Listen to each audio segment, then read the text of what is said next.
Welcome to Living Chassidus. Together, let's live the Chassidus we learn.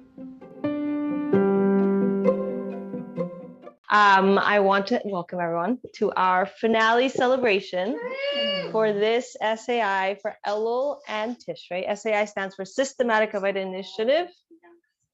Yeah, thank you. And for everyone who did their reading in the incredible 60 days book, for everyone who did their reading and at least one journal a week based on their reading. So you, for this time, get this incredible prize, The Making of Chassidim. It is actually originally a letter that was written from the Friedrich Rebbe Chaim Moshka, and it's just the history and the most beautifully painted. I love this book, and I know it's a favorite amongst our Living Chassidus members. So it was just redone and republished, so everybody can pick up a copy. And we right now have all of our prizes from all the previous prizes, so you can also pick up your prizes then. And the incredible winners for today's prize, okay, here we go, is Bela Klenderova, Adina Lapine, Tamar Flamer, Callie Aronson, Figi Shvei, Bracha Zirkin, Michal Miller, Yosef Wood Eisenberg, Hannah Simcha Hillel, Esther Citrin, Naomi Schleifer, Berta Cohen, Ariella Zuckerman, Tehila Diaz, Chani Albuquerque, Chava Stevens, Allegra Shmulevsky, Shelby Aronson, Sima Deshevsky, Rivka Mendelson, Esther Malka Cohen, and yay, Mazel Tov, and Chaya Matasav. She just picked up her hand. Baruch Hashem. You can grab the prize that you earned. So a huge Mazel Tov and all of your hard work. Also keep an eye out. Our next SAI is for the Hasidic New Year, so it'll be starting shortly before Rosh Kislev.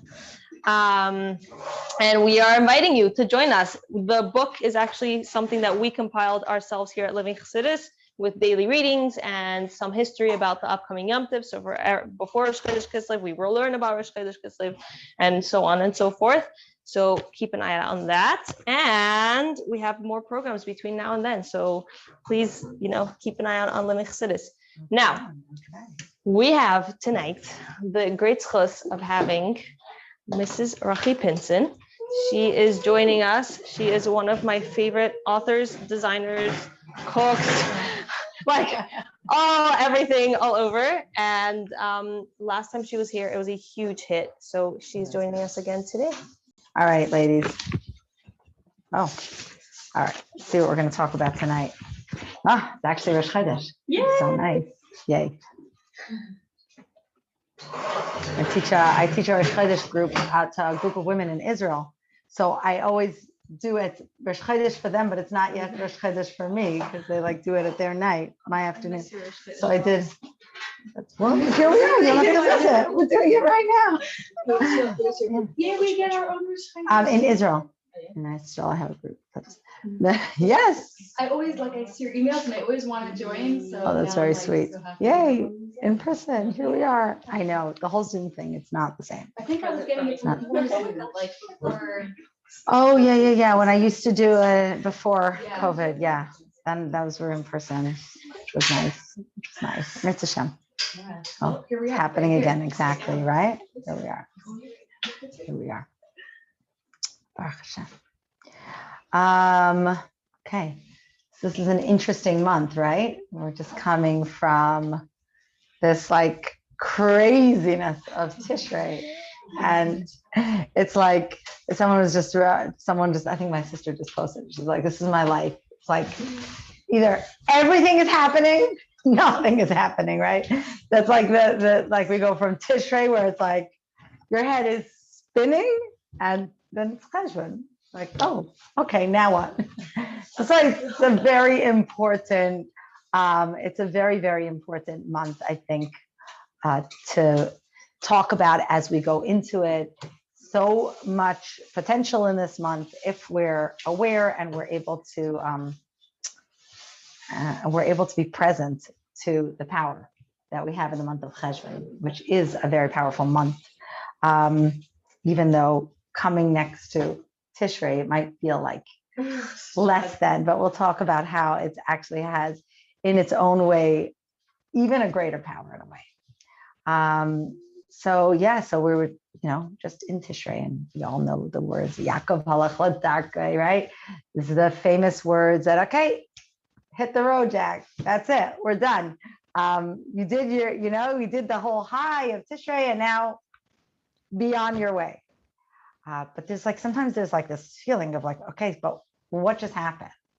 And since it's such a whirlwind, and whether you're caring for a family or whether you're just trying to really be present spiritually and to what's happening each Yom Tov, and every single day is so different, from Elul and Shabbat and Rosh Hashanah and Shabbat Shuvah, and then there's Yom Kippur, and then there's the Aseret Yimei Shuvah, and then there's and you're just trying so hard to be present to it, and then now what? So I was listening to this clip, and this chassid who was recounting that when he left Tishrei by the Rebbe, when he left after 1 year, and he lived in Eretz Yisrael, and as he was leaving, he wrote to the Rebbe that he feels like it was such a high and so in the moment, but he's going back and he feels like nothing changed.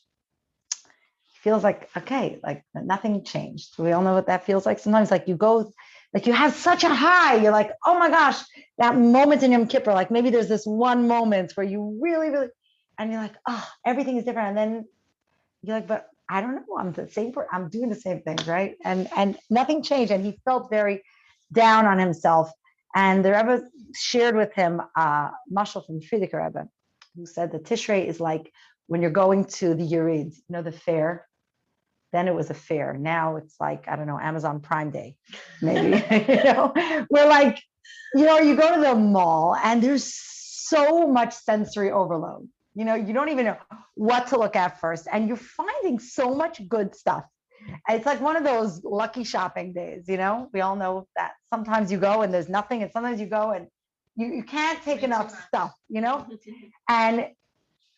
And that's how Tishrei is. It's you go to the fair, and everywhere you turn, it's I'll take a little bit of that, I'll take a little bit of this, and you're packing your bags because you have to leave at some point, right? So you're packing all these things, and and at the end, you forget all the stuff, and then you go home, and then after a few weeks, when you finally get around to opening the suitcase, oh, I forgot I have that. Oh, I totally forgot I picked that up. And oh, I really could use this. This is amazing. It's almost we're like goldfish, right? Just we forget 2 minutes later. But it's a positive thing too. Simcha and emcha are almost the same word for a reason. Emcha, to erase. Like David just says about the world, nayach, emcha, I'm going to erase the world. It's very closely related to simcha. Sometimes you need a little forgetfulness. But this idea that we don't even remember all the stuff we've collected, and we have to unpack it slowly. We have to unpack and process what happened in this month of Tishrei. And it's a process that's going to go throughout the year. And it's funny, I was discussing this with somebody and thinking what is this message? We keep so many of these things we say that we're raised with, or there's just word, V'Yaakov halach l'darkei. V'Yaakov halach l'darkei. What does it mean? And I was speaking to someone and they said to me, I don't get it. I never felt like it means anything, because what does it mean? We're a wind-up toy? And it's you get all the inspiration, wind you up. Okay, you're good to go. So you run out of steam. And then, maybe you'll get a little more inspiration, right? Right? But it doesn't really work like that. It doesn't really work like that. Think about, you go on a vacation and it's amazing, right? It's amazing. It's such a good time. And maybe you're going with your husband and you haven't had a conversation with him in 6 months, and you're like, wow, we just talked and it was great. Or you finally relax and you're finally getting out of your craziness and you're able to, and then you come home and the next day you're back at work, back at the life, and it's it never happened. That's why I always come back a day before. So I've heard that trick. I have heard that trick. You have time to process it. So 2 days later you forget. Okay, so 2 days later you forget, right? because the minute life hits and you go into regular everyday life, it's It's almost like it never happened. You're like, how do you? So it's not really like a wind-up toy, because it's not like, like you wind yourself up, you get all that energy on vacation, and then like it keeps you going for the next. Not necessarily. The next day, it's like it never happened in a way. But what it is a little bit like it's in your suitcase. So once in a while, you can pull it out. You pull out a memory. You pull out a feeling, a sensation from that time, and it reminds you. It reminds you of what's possible. And it brings that into your everyday life. It brings that moment. It brings that feeling, that connection into your life. And it's always there for you to access it. So this is the idea. We're collecting all this spiritual energy. We're collecting all these moments of connection and feeling at one, in the moment, present, inspired, and we're taking those things and now we have to start to process them. We have to start to live them out in real time and take it out when we need it. And remember that we have it. The month of Cheshvan, which we also call Mar Cheshvan, right? Is we always think of it as like a little bit of like a bitter month. It's like a boring month. There's like absolutely, like when in Yiddishkeit, forget Yiddishkeit, like in Chassidus, like when are we ever like left with a month with nothing? It's like almost like impossible. But here it is. We have a month with nothing. I mean, only 4 Shabbosim to keep something in there. Something a little bit, but for the most part. Why is it called Mar? So we'll talk about that a little bit. Things. Right, exactly. Right. So the idea of the bitterness. So there's a little bit of the idea. What about? Tammuz is, but there's an emotion. As in like, There's, first of all, the summer months are months in which we're receiving a lot. The way the sun comes into our lives, there's a lot going on. And it's like it's an Ar Yashar. It's like a direct light. So even if there's no necessarily, but also there's like the 3 weeks, the 9 days. It's not that right, exactly. So it's not necessarily maybe happy inspiration, but it's moments of connection. We connect. You can connect through sadness too. So it's better to have more than nothing. It's better. You want to feel something. The sign of Cheshvan is the Akrav, which is the scorpion. And Scorpion. It's pretty horrible. Can I just give No. She's a Cheshvan baby. No, Scorpion is actually amazing. People tell me that. No. I think I'm going to continue talking to you. It actually has huge potential. We'll talk about it because we have a Scorpio here. We'll talk about it. It's actually amazing. But they say you need a Scorpio to understand a Scorpio. But the Scorpio is a very, very positive. When it's used correctly, it's a very positive sign. Everything is like that, by the way. Every sign is positive. Everything there's nothing we know about scorpions is that was in the pit. Yeah, yes. That's it. So I've never heard of scorpion besides for that. But there is the idea of the coldness, and we'll talk about why actually that idea of the coldness, the akrav is like, it's a cold poison. It's actually the word akrav is kar and av. It's cold and dense. That's where the word comes from. The idea of like, and that's the downfall of Cheshvan is the coldness. So like the nachash, the poison of the nachash, it's heat. So when you have passion, you already have the potential for you to transform maybe even negative passion into something positive. So let's say sadness, it's an intense emotion and it's maybe not super positive, but when you're feeling, once you're already feeling, then you could already feel. Then you're already on the right path. The coldness is where there's a lot of danger. The danger when we're cold to something. And like if you want to inspire someone, bring them closer to Yiddishkeit, and they're passionate, that team, don't talk to me about that team, and they have all this passion. That's a person I can work with. There's hope. There's hope. When the person doesn't care, that's the person you're gonna have a hard time getting through to. So the idea of the coldness of the month, the idea that even we're entering into a state of cold. So we're going from the state of Ar Yashar, like direct influence, direct sunlight, feeling the warmth, and now suddenly we're going inward. And now suddenly it's Ar Chayzer. We have to start returning the light. We have to start giving back. All that light that we've been absorbing, all that inspiration, all of that stuff, we have to start to self-generate. We have to start to find it within ourselves and create our own warmth, our own inspiration, our own creativity. It has to come from within. So we can't be dependent anymore on stuff that comes from the outside. We have to find it in ourselves. Maybe we've collected it over time, but now it's part of us. We have to access it. We have to find it within ourselves. The letter, yeah. I have a question. I'm just wondering, is there a problem with questions on the YouTube? Is fine. It should be fine. If you want to repeat the question. All right, so I'll just repeat the question for anybody who's watching. Okay, I'm not sure if it comes in now or if not, discuss later, but back like the idea of unpacking what we've gotten over Tishrei, like as it comes up, as we get reminded. What about like what we've picked up like unconsciously? Like a lot is not necessarily like this conscious experience that I could point and say, this is the lesson I gained over here. This is what it is. If I was fully present in something, I wasn't necessarily thinking about the lesson. Yes. So how does that work with the unpacking? I think that's a really good point. So Chaya, right? So Chaya just asked the question, which is like sometimes we're just absorbing and we're not so conscious of what we're absorbing. How do we unpack that if we're not even conscious of what we absorb? So that's really good. We're gonna talk about that idea as we talk about the month of Cheshvan. So we'll get back to that. The idea really that that there's like a nefila of sorts that happens when we come from a spiritual high or from any high, right? Any amazing experience where there's like some outside influence coming in, and then we go to, and like think about like actors and actresses or people who are like singers who get up on stage and get like all this feedback, and then they go home and they like fall into depression because it's so hard to go from that to nothing, right? So there's this idea of in Cheshvan of this nefila, like withdrawal. Yeah, exactly. Like it's a withdrawal from like all that input.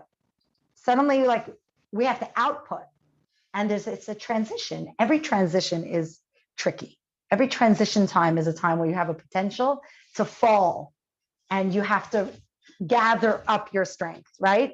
It's like when you're in the flow, you're in the flow. But then when you're moving from one flow to another flow, you got to lift yourself up. You have to get up. And that's why the letter Nun is the letter that's, according to Sefer Yetzirah, is the letter that is connected to the month of Cheshvan. So the Nun is we always use the Nun as like the Nefila and Nun are very connected, which is why actually when we say Ashrei, the only letter that we don't say in Ashrei is the Nun, right? When we say the Samach, Soimech, Neifin, because the Samach comes after the Nun, actually Kislev is Samach. Oh, wow. So it's the support for the Nefila that could happen. But you know what's beautiful about the word Nun, about the letter Nun? In the word itself of Nun, you have two Nuns.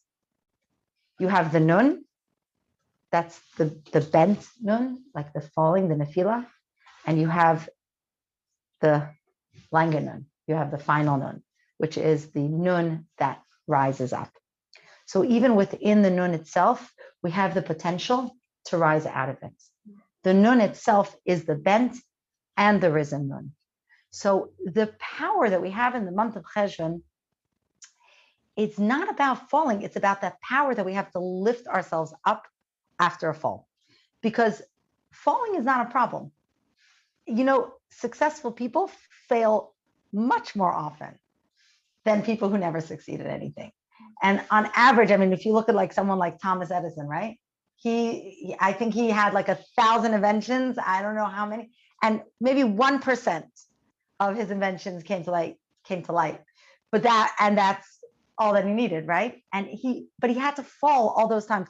And he's actually the one who famously said that success is 1% inspiration and 99% perspiration.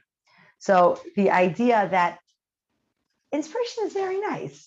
It's nice. It feels good. We feel lit up for a moment. We feel warm and fuzzy inside. But that's not going to be the thing that changes us. That's not going to be enough. It's like, a person falls in love. That's beautiful. Then they have to be married. Then they have to take that moment and translate it into a lifetime of work, of building. And that's the part that ensures. So the idea is not to fall. The idea is, how do we rise up? How do we get up? And do we believe that we can get up? And this is the power, by the way, of the Scorpio, for somebody here who's nervous about the Scorpio sign. The power of the Scorpio, because it takes a certain kaltkeit, not in a negative way.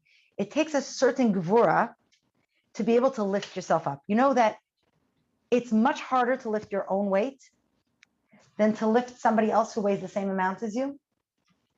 But if you have to lift your own body weight, that's the hardest thing, to lift yourself up out of a place.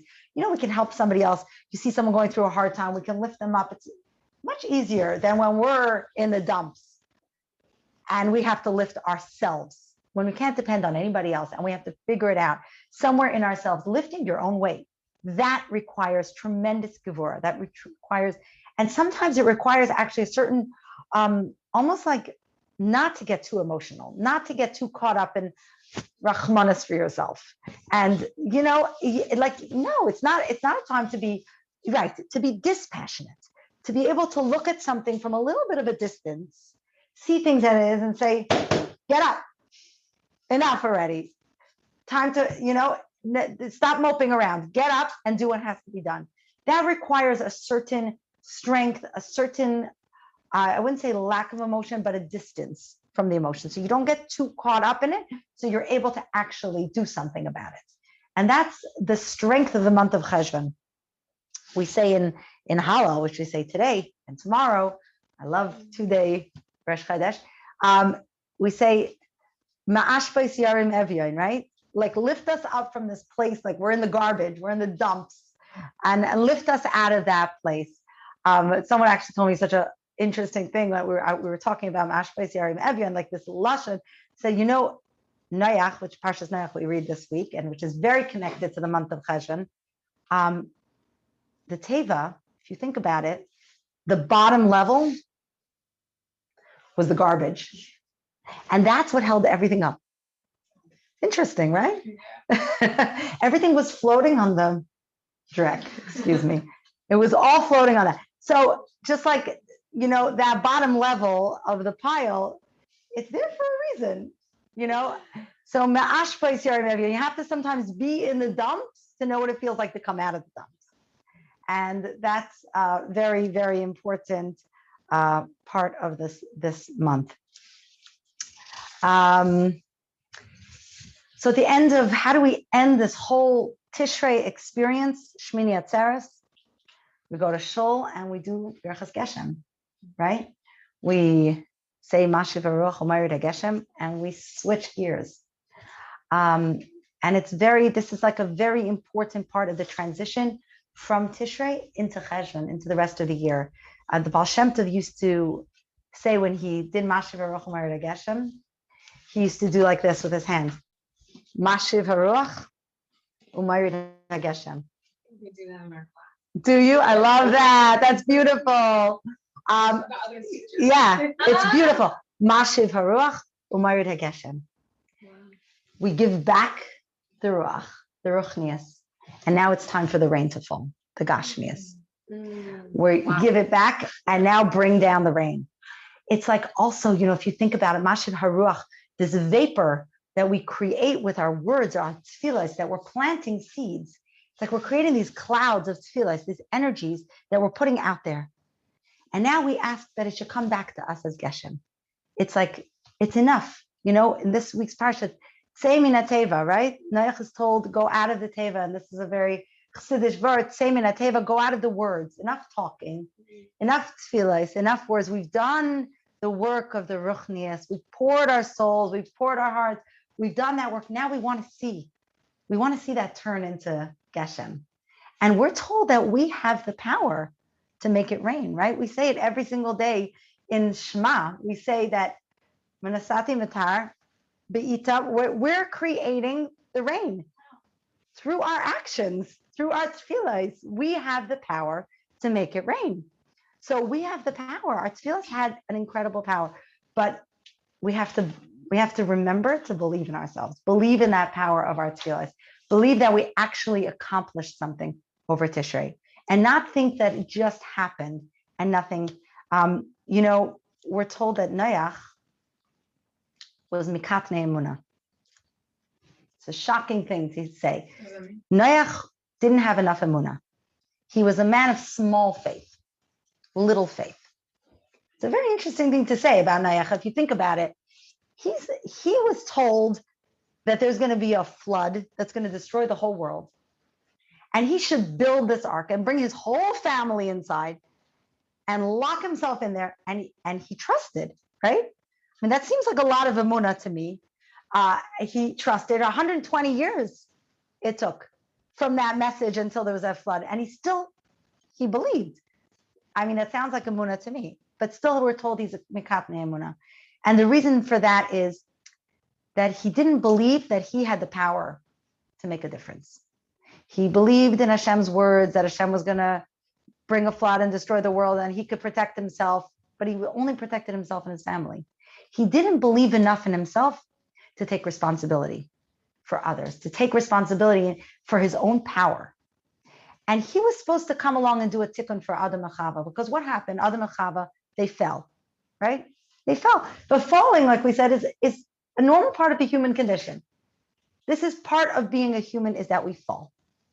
The question is, how do we get up? So what happens? Ayeka, right? Nevisha says, what happened here? What's going on? What happened here? And what do? They pass the buck, right? They blame.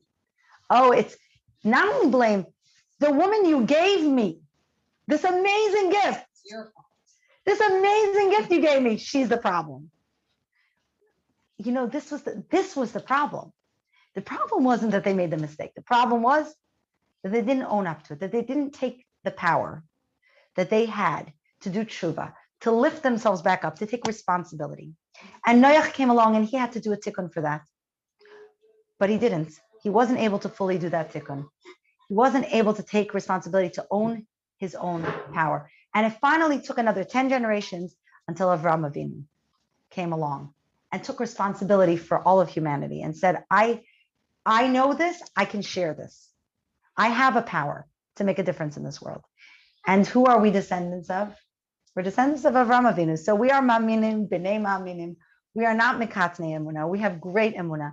And we have emunah in the power of our tefillos, that we have the power to make it rain, that we give back all that ruach, all that, those words, those thoughts, in that one tear, that one moment where we felt the pure connection, we give it back and we say, now make it rain. Now let's feel the gashmias, the actualization, the seeds that we planted. Let's see how they grow into fruit. Let's see the fruits that we planted. That's what we're doing now. And how do we do that? How do we go from this place of inspiration and make something happen? So really, and nobody likes this answer. I'm just warning you. Because like, it's nicer like when it could be like, you know, you do something and everything's fixed. We all want the quick fix, the quick change. I heard a beautiful mashal about this tree that grows in China, the Chinese bamboo tree, if you've ever heard of this. The Chinese bamboo tree is a tree, starts off as a tiny seed, as trees do, and you start watering it. And the first year that you water it, nothing. And you have to water. You have to take very good care of it. You have to keep watering it. You have to keep watering this tree. And you water it, and you water it, and you water it. Nothing. Second year, nothing. You have to keep watering it. Third year, nada. It still didn't produce Nothing. Nothing. But you keep watering it. Fourth year, still nothing. In the fifth year, this little seed that you have been watering faithfully for 4 years without seeing anything, in the fifth year shoots up to 90 feet. What? To the size of a skyscraper. And you can like watch it grow. Yes, like literally you can watch it grow. Wow. This is Cheshvan. You understand? Cheshvan, nothing. And you know, if you dig to see what's going on with it, you'll kill it. Right. You have to trust. Sure. You're not even sure. All the 5 years, you're not No, sure how you're not successful sure. you are. But you just have to keep watering it. Every single day, you just keep watering it. And you, yeah. Yeah. And then one day it is the size of a skyscraper.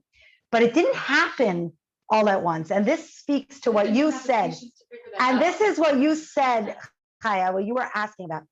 You didn't see anything happening, right? But down there under that 90 feet of growth did not happen in 1 year.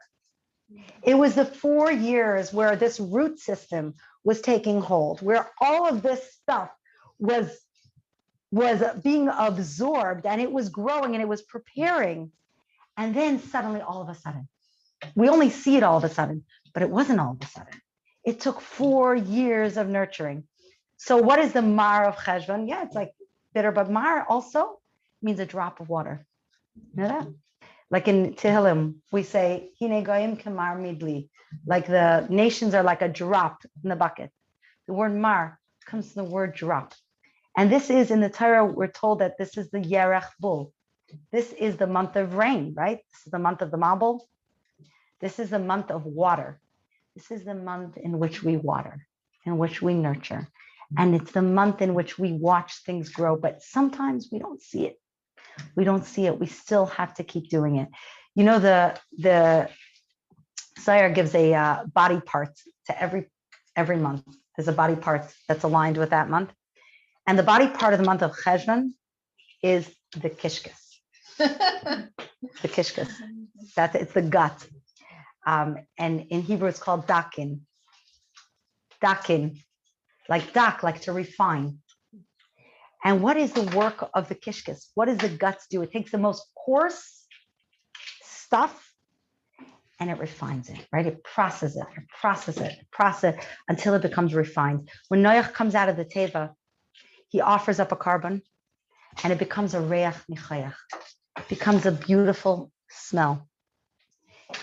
And he takes something that's coarse and he burns it. It becomes a smell like the keteris, right? The keteris is made of all these things. And some of them are actually, they say, disgusting smells and very coarse and animal parts. And as they're grinding it, you need to have two people talking to the kohen who's grinding it. And what do they say? Hadek, hetev, hetev, hadek, hadek, hetev, hetev, hadek. Grind it well, grind it like dakin, from the same word. Process it, grind it, grind it, grind it. Through that grind, you're going to end up with something that is beautiful. There's a great story. My Cheshvan is the grind. Cheshvan is the grind. I told you you're not going to like the answer. Cheshvan is the grind. Exactly. It's that being able to just keep at it. If you get too emotional, you're going to dig up that bamboo tree to see what's going on. You need to be able to just keep watering it. Just like, my husband's grandfather was the famous chassid Avramela Plotkin. When he came to yeshiva, to the Rashab's yeshiva, he comes in and he came from a very wealthy family. He was a very spoiled kid. He happened to be very, very brilliant. He was a big genius. And when he came to the yeshiva, the Rashab looked at him and he said he has a very he's very coarse. He has a coarseness to him. He has something unrefined. Something bothered him. He's not. So he told the Frierdiker Rebbe, who was in charge of the Bachrim, and he was going out of town then. He said, it was Erev Pesach. He said, put him in the matzah bakery and put him in charge of the jobs that nobody wants, and the hardest work in the matzah bakery. So Nebuch, this Bacher is coming from this cushy life. He's a genius. He's coming to sit and hit the books and never touch. They put him into the matzah bakery. And for the next month, the guy is schlepping and he never worked so hard in his life. And they put him through the grinder, right? And by the Seder, the Rashab came back and the Rashab was sitting at the Seder and he looked at him and he said, his surah changed. It became Adel, and he gave him a beautiful bracha, actually, that he should be trying to remember the words is I know it in English, like you should be wet and make wet. It's Aramaic. It's from Gemara. What's that? Yeah. Yes. Tefeach hamanas le'atzif. Thank you very much. That's the word. Like you're going to be so saturated that you'll be able to influence others. And that was the bracha he gave him. So how did he get to that point of refinement? It was literally just by showing up every day and doing the work. And it wasn't about ego. And it wasn't about what am I doing for myself? And it was just about giving. You know, it's so interesting. Noach in the Teva, he's there for 40 days and 40 nights. He doesn't sleep. He doesn't take care of himself. For 40 days and 40 nights, he's giving and giving and giving and giving. And you know, he does very well in the Teva. He has no problems. The minute he comes out of the Teva, what happens? He was spitting out blood. What does that mean? He was working so hard that he was spitting out blood now. Okay, that's a medrash. But besides for that, I'm saying he didn't have a downfall. I'm saying on a personal level. On a personal level, he didn't have a downfall. He did a good job. He did a good job. He did such a good job. Maybe he did too good of a job, but he did such a good job. He comes out of the Teva. Next thing you know, he's getting drunk, and he's a mess. He kept himself up for too long. That's one way of looking at it. But I think it's that, like, you know, when you're very present in the moment, like that is the greatest inspiration. That moment of inspiration is beautiful. But if you're looking at it from the outside, you know, it's in Tishrei, we're getting it from a very high place. You're dancing with the Torah, you're feeling it, you're experiencing this high, it's beautiful. But then you're gonna be searching for that high from the outside. That's not gonna work out. When we're living in the moment, right? And then you get drunk, maybe not in a good way. And that's what happens. I mean, you see when people are living in this place, right? We're talking about singers or actors who are like living with like all this feedback, and then suddenly they're not receiving it. They have to go on drugs. They have to go find something else that like to give them that input, because and what do they really need? What is their real desire? To be really fully present.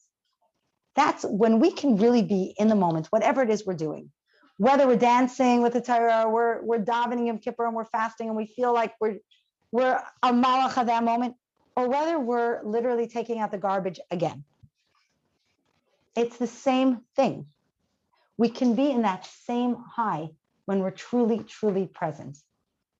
When we're really, really in the moment. That's the beauty of Cheshvan, the beauty that every single day is the same as the other day. And yet, we can be on a high. Just from being present, just from showing up, we could still be on a high. Because if we're doing something with our full self, then the high is coming from inside us. And that's the true strength that we find in ourselves, to find that, that lift that comes from inside. And this really is our hishtadlus. You know, Noach, the nun and the ches of Noach are both 8s, right? Nun is 50, ches is 8, right? Nun is 1 above 7, right? 49 days, the 50th day is the day that goes beyond nature, right? 7 times 7 is nature.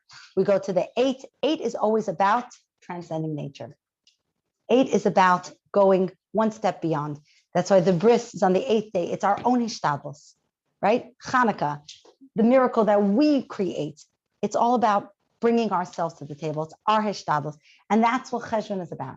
Cheshvan is not about searching for it from somewhere else, from an outside source. It's about finding it within ourselves. And that's how we lift ourselves up. That's how we can get to a place of hadek hetev, a place of dakint, a place of refinement, a place of lifting up from this thing. To do this, to get to this place, you know, we say, how do we do it? And really it requires both, like we said about Noach, that he didn't have enough faith in himself. So a certain confidence and also a very deep humility. This idea of Hallel and Haidah that we say in Hallel as we enter into the month It's really these ideas of both the humility of knowing that we're here for a bigger purpose, that we're part of a bigger plan, and the confidence that we are part of that plan. They both exist, and it's very, very important. The Nachash is also very connected to the month of Cheshvan. And the Nachash is a little bit like the counter part to the Akrav. They're both like poisonous, right? The scorpion and the Nachash, they both have a poison, but it's a different type of poison. We were saying that the Akrav is more like a coldness, and the Nachash is more like a passionate venom. And the Nachash really is the beginning of the downfall, right? The Nachash precipitates the whole story with Chet Eitz Hadas.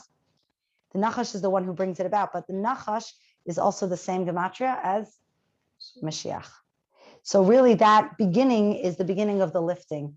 Again, the nun and the final nun, the bent nun going into the final nun. And every single day when we say Maidim, we're told that bowing in Maidim is so, so, so crucial, because you have to bow and then you have to lift, and you're actually supposed to bow like this and come up, almost like a snake. You're supposed to bow and come up, almost like a scooping. Anybody ever does yoga? You know what that movement is? It's like but that's very, very important, because we're submitting and then we're rising. And they're both very, very important. We don't want to stay in that place of falling. The Akrav, as opposed to the Nachash, which goes like this, the Akrav's spine, think about what a scorpion spine, it's like an upside down nun, right? It's like this. It's an upside down nun. It's a certain arrogance. And what we want to do is, there is an arrogance to the snake too, which is that that's the whole thing. He said, Hisiani, it was Yesh Ani, that the Nachash was saying we could be God, right? Why do we need to, we could be God ourselves. So there's this idea of the arrogance, but the Nachash also has that, the fall and the rise, the ability to be humble and then to rise up out of that. So this is really this idea that we have to, there's a certain humility that is required, that requires like a certain humility of just show up, whether you're in the mood of it, whether you're not in the mood of it, whether you're inspired today, doesn't matter. You have to do what you have to do, whatever whether you're feeling it or not. And that requires a certain humility, but also a certain confidence in the fact that I'm watering and I'm watering and I'm watering, and something's going to happen. The confidence that you matter. Yeah, Like that you matter. Right. That your activity, not just like, oh, I got to get up and do this again. Okay, I'll plow through, but it matters. The fact that I'm showing up, whether I feel it or not, it matters. It's going to make a difference. It makes a difference on some level. Whether I see it now, whether I don't see it now, whether I'll never see it, it doesn't matter. What's happening now, it matters. What I'm doing makes a difference. So that humility to keep at it and the confidence to believe that it matters. And those two are the combination of what our job is in the month of Cheshvan. So, because our last year about in this track 60 days was about how like the Yom Tov visit was about water and like just the fact that you are, and here it's like what you do and how you keep to it. Yeah, like, exactly. It's like a switch over. It's a big switch over. Yeah, exactly. It's almost like not what you are. It's just what you do. It's action. Yaakov halach. Sorry, 1 second. Yaakov halach ladarkai. He's going on the way. He's going on the derech, like derech eretz. Thank you. Yeah. It's just like, it's not like he's not going up. He's not right. He's just taking one step in front of another. We're just moving forward. The point is just move forward. It's movement. And actually that's how change happens. That moment of inspiration where we feel inspired and we feel lifted, that does not do anything. That's the 1%. That's the inspiration. The only thing that's going to make the real changes is what we do in this month of Cheshvan, like how we do when every day is the same. When we have to keep at it, that's where we're going to make a real change, by really literally just showing up every single day. That's where the change happens. And sometimes we don't even realize it's happening. And then one day we see that we're not the same person we were, or something that we worked hard is suddenly not so hard for us anymore. And it didn't come from that moment. It came from the grind. And that's what then, and through that, this month of Mar Cheshvan gets transformed into Ram Cheshvan, and we're uplifted because the opposite of mar is ram, which means uplifted. So we change that through going through one drop at a time, one step at a time. We change the mar into ram, and we are elevated and we are lifted, and Mitzvah Hashem, we lift those around us with us because we have that power. So, Good Chiddush, everyone, and go forward. All of us together, l'chaim. Fine. And if anyone has questions or wants to discuss something, yes, go for it. About the snake, the bowing like the snake. Mhm. I've actually been wondering about that for quite a while. Like I've read in actually your husband's books and in Gemara, like talks about you're supposed to bow one way but rise up another way, and you're not supposed to. So I even like watched a video of like how snakes get out. Like, can you That's great. I love that. What you're supposed to, what you're not, like, and how it like what it represents. Like, can you talk First of all, about you know that? that we're told that it's so important, the bowing in Maidim, that it activates the luz, right? You heard that? Wow. The luz. So a person who doesn't bow Maidim is not. Okay. So the question was, what is the bowing? What are we precisely doing? And I'm talking about the idea that the bowing is actually is activating the luz, that part of ourselves which is eternal, which is the part that never dies, which is the part even on a physical level that is immortal.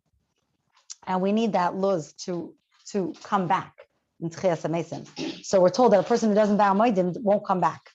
So what does that mean? And I think what it means is that if you're so tied to ego and to the existence of your yeshus that you can't see yourself as something transcendent and eternal, then that's how you'll be. It's like a self-fulfilling prophecy.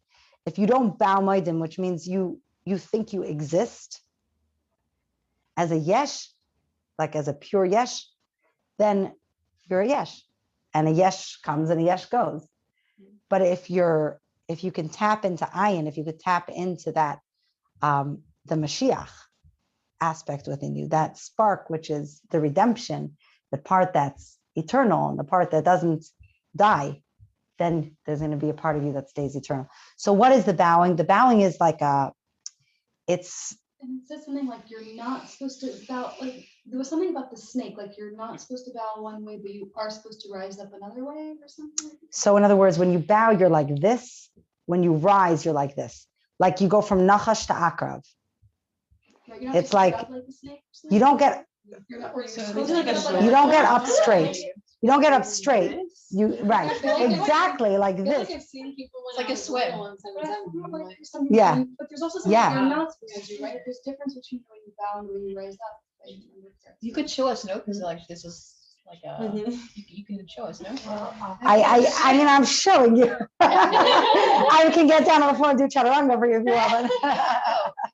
Oh, you're talking. No, it's like from my dim you're talking about. Yes, And yes, then yes, yes, yes, yes, yes, yeah, yeah, exactly. Yeah. So you're basically you're bowing. You're not flat back. You're rounding. That's like real submission. Okay. You're rounding. And then when you come up, you come out of it. Exactly. There you go. You literally look like you're Micha. swimming. No, it's like that. It's like the It's called Egyptian the dancing. What is that? dolphin. Like like where you use your neck. You're literally like a snake. You know, you're going down and you're coming up. What was the thing? Do you remember the thing that you're not supposed to like? Sorry. Because I remember there was a discussion there, but like, you're not supposed to do it one way, but you are supposed to do it another way. I'm not sure. Maybe you're not supposed to go like this. You have to first submit before you rise up. Instead of just, like that, you actually have to first dip and then rise. From it. As you begin the words, you start like folding over. The word maidim, yeah, Right. yeah, the And actual, then- yeah, and then you come up. Very interesting. Yeah, and it's very interesting. Yeah. It's very I- interesting because like we really embody this feeling. Like when we say Baruch Atah Hashem in Shemona Esrei and we bow, each one is like a very important. The Baruch, we bend our berkayim, right? Like the word Baruch, it's submission. It's like a bending. It's very, and then Ata, it's different than Maidim.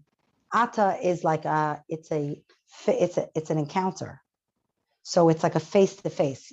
It's like a bowing meeting face to face. It's like etzem to etzem.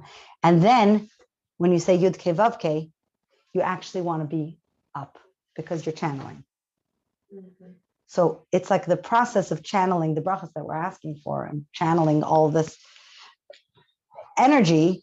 There's a process. I think that's good. I think that's good. That's good for today, right? But it's an amazing thing because when you say Baruch, you want to actually get into a place of submission, of humility, to accept that there's like this endless wellsprings of possibility of the brecha, right? Of everything. And then Ata is your face to face. It's huge. And this one you do get up straight. And then when you say Yud Ke Vav Ke, you want to be upright. Because that's when you're a channel. You're like a conduit for all of that. You do. You work on it. It becomes right. Just keep doing it. Right. You just keep doing it, right? You just keep doing it.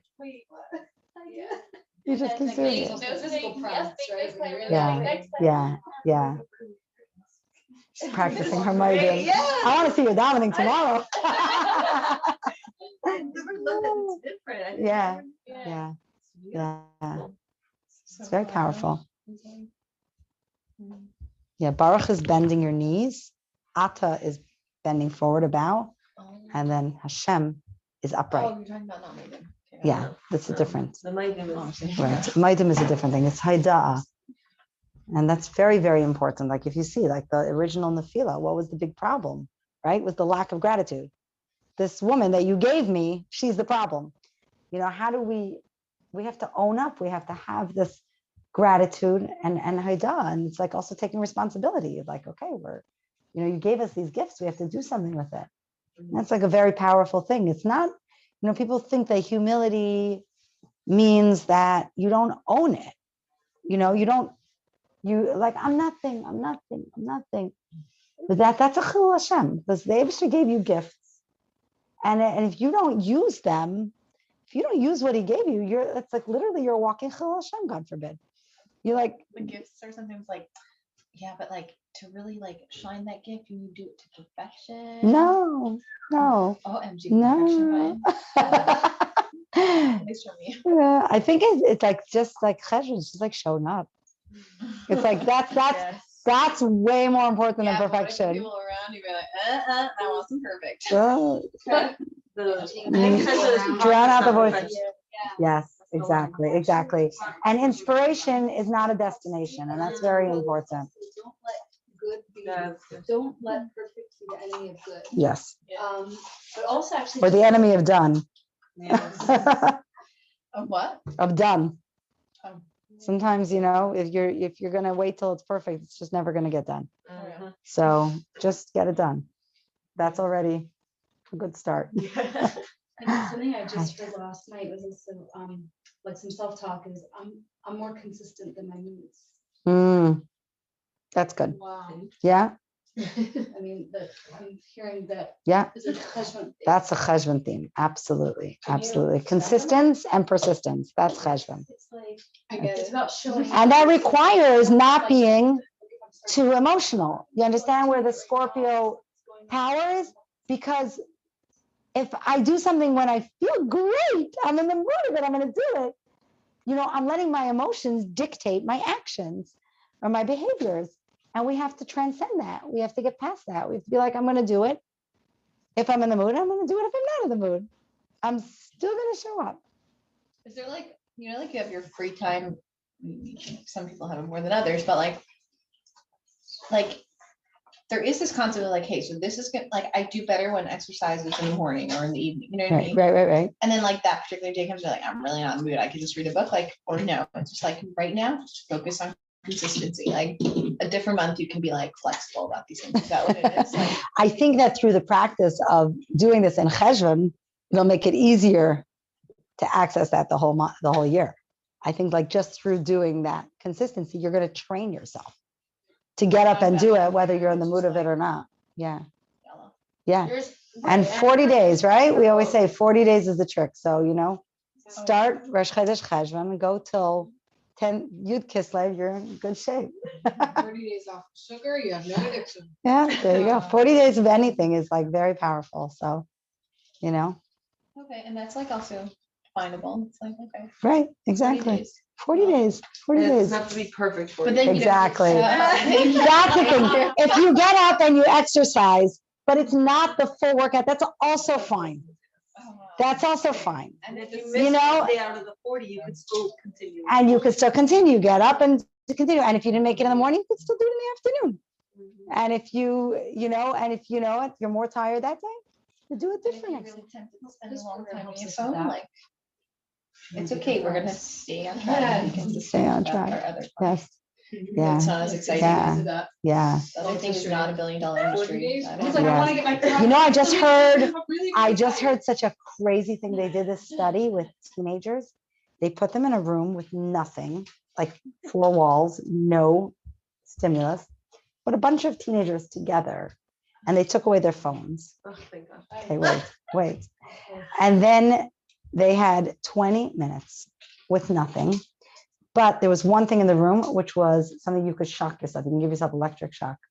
Oh my God. And do you know that the teenagers chose to shock themselves rather than do nothing? Oh my Talking God. to each other. Because they're so used to feeling. It's a feeling all the time. So really, They it's have the like, option of talking to each other. yeah, they could have had a conversation. For 20 minutes. They could have had a conversation for 20 minutes, but they needed stimulus. And they were so, it needed stimulus. They were ready to accept pain over nothing. And I think that's like really, that's like a lot. What's that? No, I feel like at a certain point they'll realize, like, you know. I mean, they would just shock like, themselves into yeah. oblivion. And then like realize that there's more to just the physical Shock, right, feeling right. of like always something. But I think the test was like, Right, if you right, right. would they choose bad sensation versus no sensation?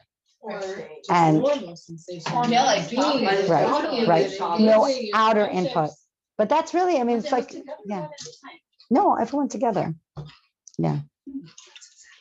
Yeah, That's the beauty of Shabbos. We Yeah. get trained to like. yeah, to take a step Yeah, back. what about with fun kids? I want to see Yeah. how that would look. Yeah, I think they would know. We're used- I think we're they more would used know, to it. they would know what to do. They would know what to do. Yeah. Yeah, Is there any interaction at all between them? I don't know. Don't know so many details of the study, but you can definitely Google the study and see more details, but it's pretty fascinating. But I think that's, it was actually funny because you could end it, but I'll say something, I don't know if I want to be on YouTube, but in my class last night that I had with my group in Like, should I Israel, really end it? which is my. When you and say my- like that, it's like. well, you can always decide to edit it out. I don't know. But it's a very secular group of women. And some of them are in New York, actually, some of them are in Israel. And so after the whole talk about Cheshvan, one of them brings up this thing. She's like, it's totally off topic, but it's been on my mind. So let me ask the group, what does everyone think? And she says she got an offer to go and do ayahuasca. Anyone knows ayahuasca? Yeah, it's a drug. It's like one of these like crazy plant drugs, like you take it in a group and it's a crazy trip. Anyways, she's like shrooms. Yeah, like that type of thing. Yeah, it's like a type of tea and it's whatever. And so she's like, I don't know, but this is like, she's going through like a lot now, she's actually she's completely secular. She started to learn Torah now. She's starting to learn. She's becoming a little bit more involved in Yiddishkeit. She's like turned on completely. She's lit up from it. She's like, she feels more spiritual than she's ever felt in her life. She sat in our sukkah. She's like, I feel so alive. I feel so present. I feel, nidlak.